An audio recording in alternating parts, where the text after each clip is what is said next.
Hey guys, so the action shifts back to Bangalore after an exciting weekend in Coorg with Tej and Rohan joining us from their estates.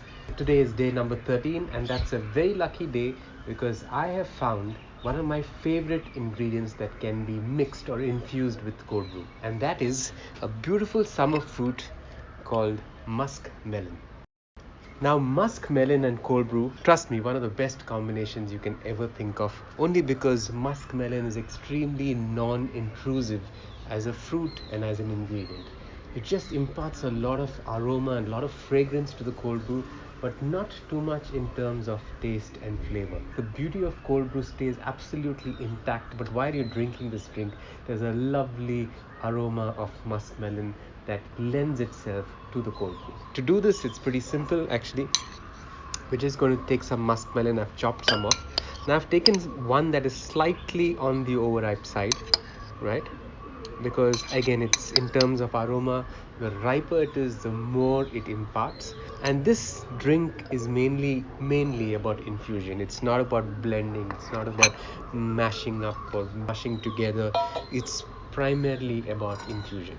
I'm going to add a few cubes of ice for now, and then I'll add some more later once the infusion is done. And for this, I'm going to put 260 mls of cold brew because this is a really long, tall glass. So I'll tell you about this cold brew apparatus in a bit.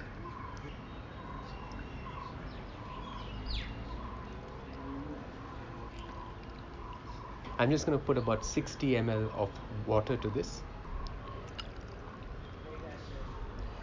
Right, just shake that around a bit. Let it sit for a while, for about 15 to 20 minutes. A nice slow aroma infusion into the cold brew.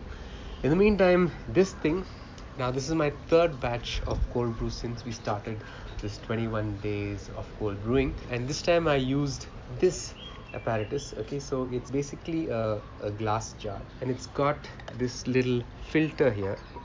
So you open this up and you add your coffee powder in here, right? And then you lock it, drop it into the glass jar that's about so much filled with water, right?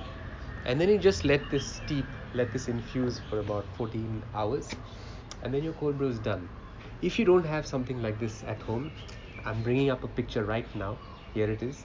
And as you can see, what I've done is I've taken this glass jar, I've put in the water, I've put the cold brew coffee powder inside my good old grocery bag, tied it up, and then let it dip and steep in that water for 14 hours.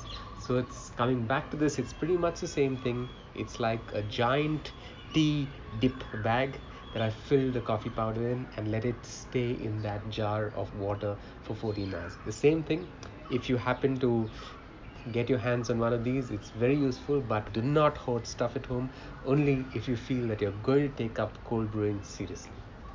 So we're going to wait for about 15 to 20 minutes for this to get done.